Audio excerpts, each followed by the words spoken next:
What up, fam? Manly Brandon. And DJ.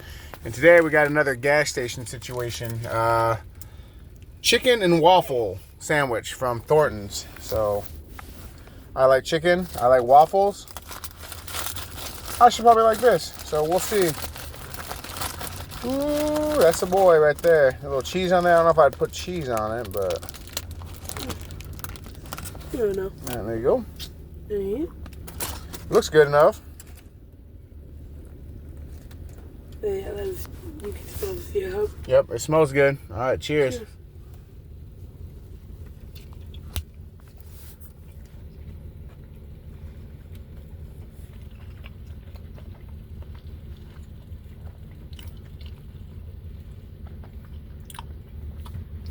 It's pretty good.